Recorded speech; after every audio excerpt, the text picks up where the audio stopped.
Irmãos, tudo bem? Graça e paz. Estamos começando aí mais uma devocional, mais um vídeo edificante, tá? Hoje nós vamos estar tratando especificamente do livro de Lamentações, mas eu quero me ater especificamente ao capítulo 5, mas também vamos estar abordando um pouquinho do contexto de todo o livro, tá? E também o contexto por trás das palavras do profeta Jeremias. Nós sabemos, irmãos, que há uma discussão, né, em torno da autoria desse livro, se foi Jeremias mesmo que escreveu. Alguns chamam um tal de poeta, né, que seria esse escritor do livro, mas eu quero assumir aqui a autoria de Jeremias, tá bom? Então, durante aí o vídeo eu vou estar vou estar especificamente falando do profeta Jeremias por trás desse livro, tá bom? Vamos estar começando aí com o contexto, tá bom? O contexto é muito importante, desde os nossos primeiros vídeos eu tenho falado em torno disso. Às vezes as pessoas pegam um versículo isolado e não se preocupam em demonstrar o que o contexto diz. Para nós entendermos principalmente essa passagem, a gente tem que entender todo o escopo maior das divisões lá das tribos. Os irmãos lembram que com a morte de Salomão, especificamente, Salomão ele morreu e ele deixou, antes de sua morte, um jugo muito grande sobre o povo. Ele cobrava impostos altos, queria impostos cada vez mais altos, e o povo ficava cada vez mais oprimido por sua vez. O que aconteceu? Quando ele morreu, o seu filho assumiu e o seu filho continuou fazendo a mesma coisa, para pior. Houve a divisão dos reinos por conta disso. 2 tribos ficou ao sul, 10 tribos ficaram ao norte, como os irmãos bem sabem. Ficou dividido entre Judá, né, que era especificamente a tribo de Benjamim e a tribo de Judá, e as outras 10 tribos ao norte. Com o passar do tempo, as tribos que ficaram ao norte, 100 anos depois já dessa divisão, nós podemos notar que eles já tinham um culto específico. Eles já eram um povo idólatra, totalmente alheios ao culto a Yahvé. Nós vemos que com o passar do tempo também, com o desenvolvimento desse reino do norte, vemos, por exemplo, o rei Acabe. O rei Acabe, ele foi um rei perverso, que governou ao lado da sua mulher, Jezabel. Vemos que o reino do norte, ele chegou até ter um tempo de verdade, né, de paz, no sentido de ter alguém falando alguma verdade naquele lugar, que foi o profeta Elias e o profeta Eliseu. Porém, com a morte principalmente de Jeroboão II, praticamente o Reino do Norte acabou, porque ele se entregou totalmente à idolatria. E em 722, a grande superpotência mesopotâmica, né, que é a Assíria, entrou nesse reino e acabou com tudo. Então nunca mais o Reino do Norte foi como antes. O Reino do Sul, por sua vez, a destruição foi um pouco mais lenta, porque ainda teve reis bons. Por exemplo, Ezequias, Josias, que fez a reforma lá que governou entre 640 e 604, ele foi um rei bom, reformou, encontrou o livro da lei, fez reformas importantíssimas em Judá. Porém, com a morte do próprio Josias pela mão do faraó Neco, os seus filhos assumiram e o reino de Judá imitou o reino do norte, caminhou para a própria ruína, fazendo aliança com o Egito, enfim. Então vemos que a destruição do reino de Judá aconteceu mais ou menos entre 587 a 502 a.C., que foi o último cerco, né? O primeiro cerco foi mais ou menos ali em 605, o último foi nesse período. O livro que nós lemos é especificamente nesse contexto, que é o contexto da destruição desse cerco. Na verdade é posterior já à destruição de Judá. E Jeremias aqui, ou o autor desse livro, está nesse contexto, o contexto da destruição, do litígio, do abandono total naquelas terras, tá bom?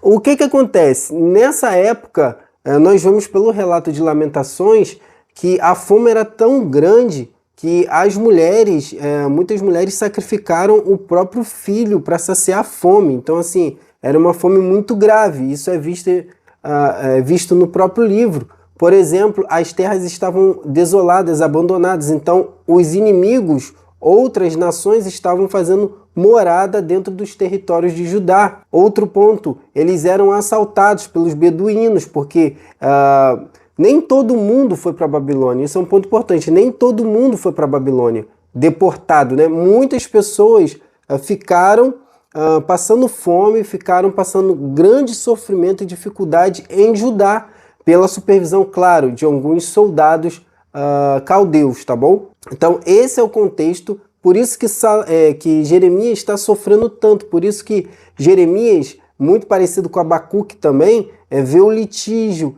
vê o órfão desamparado, vê a viúva desamparada, vê a destruição naquele lugar, como se Jeremias estivesse andando ali pelos destroços deixados pelo Império Caldeu, né, neo-caldeu, babilônico, andando pelos destroços, ele vê tudo destruído, irmãos. Templos destruídos, muros destruídos, famílias abandonadas, muitas viúvas porque os seus maridos haviam sido mortos, né, pelas mãos dos caldeus, dos babilônicos.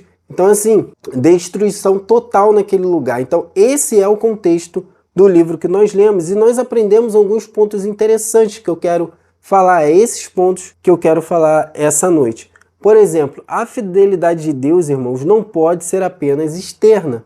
O povo tinha caído numa superficialidade, no mundo de plástico, né? No mundo artificial, muito parecido com o tempo atual, né? A gente tem visto aí coisas absurdas e eles caíram nisso. Por exemplo, eles achavam normal levar um animal defeituoso para servir de sacrifício no templo. E isso era inaceitável para Deus. Eles achavam normal ter bonecos de Baalins, né? Bonecos em homenagem a Aserá, ou nos montes altos, escultura para outros deuses, eles achavam normal. Por quê? Porque eles estavam totalmente inseridos numa idolatria. Haja visto, irmãos, que muitos estudiosos, isso já é quase um consenso na academia, que o monoteísmo propriamente dito dentro de Judá, dentro do contexto do povo judeu propriamente dito, isso só foi acontecer com o segundo templo, né? Quando eles voltaram com Esdras, Neemias, Zorobabel, já numa teologia bem à frente, tá? Nesse tempo eles ainda eram entregue à idolatria em muitos casos, tá bom? Então eles viviam essa vida hipócrita, essa vida superficial. Quantas vezes nós não vivemos assim? Você que está me ouvindo, vocês que estão ouvindo, para quem vai chegar esse vídeo, muitas vezes nós vivemos assim, uma vida de plástico, uma vida superficial, uma vida hipócrita. Nós queremos fazer muita coisa aos olhos dos homens e esquecemos de construir um relacionamento verdadeiro com Deus, irmão. Um outro ponto interessante é que o juízo de Deus é real e não pode ser ignorado ou negligenciado. Eles negligenciaram. Foi avisado várias vezes pela boca dos profetas, dos verdadeiros profetas, que haveria de vir o juízo. Mas como o próprio livro, se vocês lerem com calma o próprio livro, que não vai dar tempo de especificar cada versículo, mas se vocês lerem o próprio livro, vocês vão ver que eles estavam dando mais voz a falsos profetas e aos falsos sacerdotes do que aos verdadeiros profetas. Os profetas que tinham sido boca de Deus verdadeiramente, eles estavam negligenciando. Por quê? Eles queriam saciar a sua própria vontade e os seus próprios interesses. Muitas vezes, você que está me ouvindo, você pode estar dando ouvido a falsos profetas. Por quê? É mais fácil, né? Dar ouvido a super pastores mirins, que falam o que você quer ouvir, dar ouvido a pastoras do Pix, dá ouvido a profeta bem afeiçoado, né, de ostentação, bonezinho da Gucci. É isso. Às vezes as pessoas estão dando mais ouvido a essas pessoas, a esses falsos profetas, do que a verdadeiros pregadores. Haja visto o número, por exemplo, de visualizações. Um vídeo, por exemplo, como esse devocional, se Deus quiser, vai ter muitas visualizações para a glória de Deus, mas o que nós vemos é que esses falsos profetas têm muito mais visualização do que os verdadeiros profetas, porque as pessoas estão atrás disso, de benefício próprio, de massagem no ego, entende? Porque eles querem viver, infelizmente, uma vida superficial, tá bom? Em terceiro lugar, a queda pode ser evitada, como veremos. A queda pode ser evitada através de uma resposta sincera à palavra de Deus. A palavra de Deus é tudo, irmãos. Infelizmente, as pessoas querem ouvir coisas para benefício próprio em vez da palavra. As pessoas querem saciar o seu próprio pecado em vez de se saciar da palavra. As pessoas querem fazer da palavra de Deus benefício próprio, quando na verdade eles tinham que priorizar o benefício do outro. Amém? E em quarto lugar, por último, nesse contexto, mesmo em meio a toda essa destruição, irmãos, devemos ter fé e esperança. Sempre fé e esperança é o que devemos ter. Amém? Eu quero falar mais alguns pontos rapidinho aí. Primeiro ponto, comentando aí o propriamente dito capítulo 5, se você ler comigo o capítulo 5, o primeiro versículo diz assim: lembra-te, Senhor, do que nos tem sucedido, considera e olha para o nosso opróbrio. Aí significa, essa última palavra dificinha aí, significa vergonha, né? Uma vergonha demasiada, uma vergonha profunda.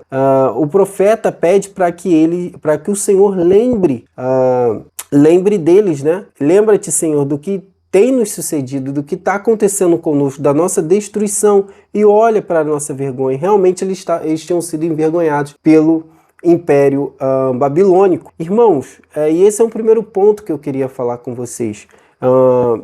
Quando os valores são perdidos, preste atenção, quando os valores são perdidos, o caos se instala e a dignidade se desfaz. E foi isso que aconteceu no reino de Judá. O caos se instalou, a dignidade se foi.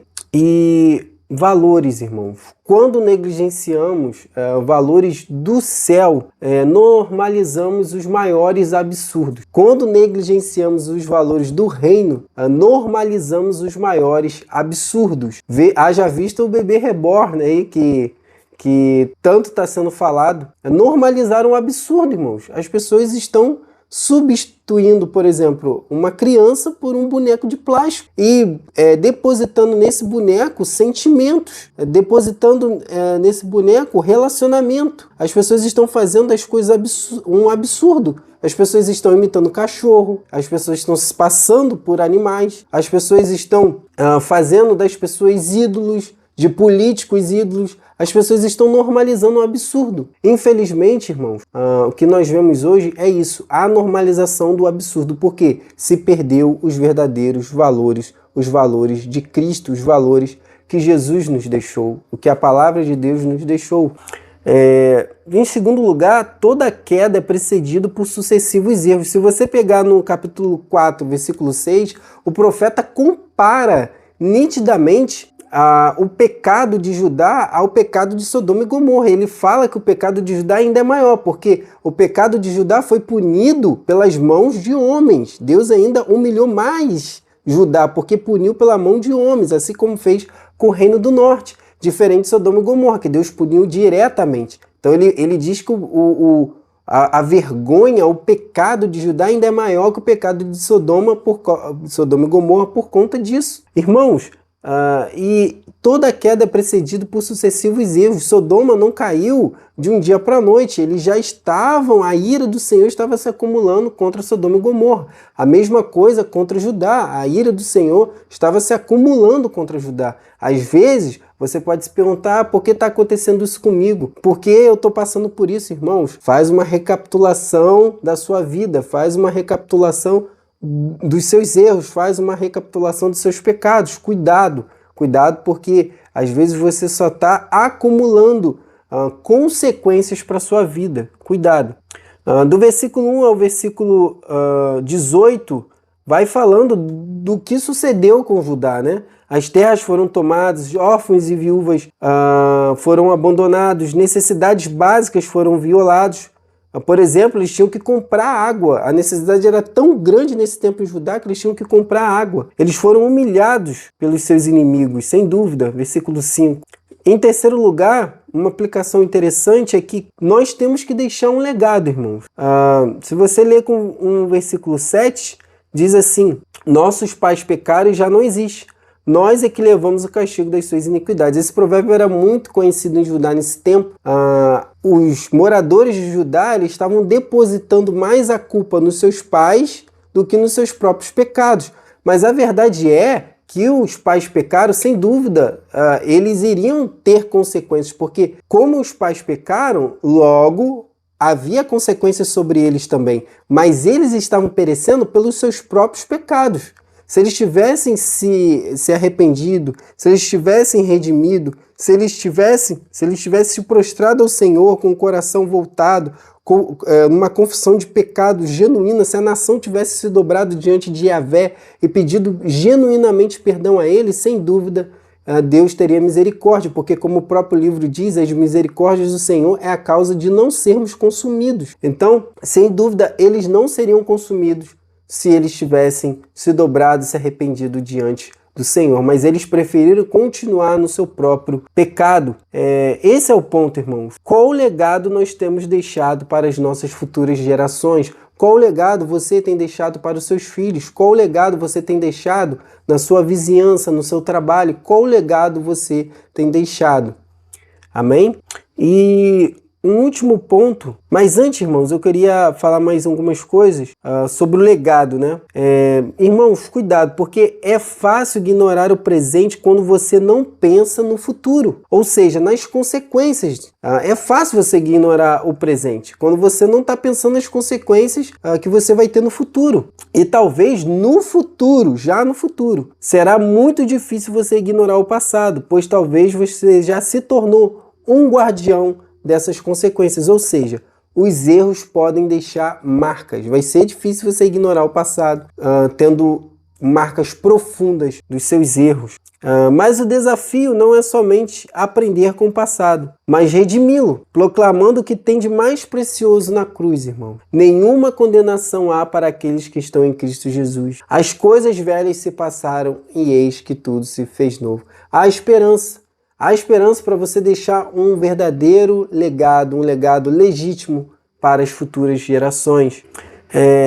E para terminar, irmãos, o último ponto que eu queria deixar é que todo avivamento é precedido por um profundo sentimento de arrependimento. Se você olhar os versículos finais do capítulo 5, acompanhe comigo, diz assim: Tu, Senhor, reinas eternamente, o teu trono subsiste de geração em geração. Por que te esquecerias de nós para sempre? Por que nos desampararias por tanto tempo? Converte-nos a ti, Senhor, e seremos convertidos. Renova os nossos dias como dantes. Só o Senhor pode fazer essa obra. Converte-nos a ti, Senhor, e seremos convertidos. Renova os nossos dias como dantes. O povo estava querendo voltar aos dias de glória do Império de Salomão, quando o reino de fato imperou sobre as outras nações.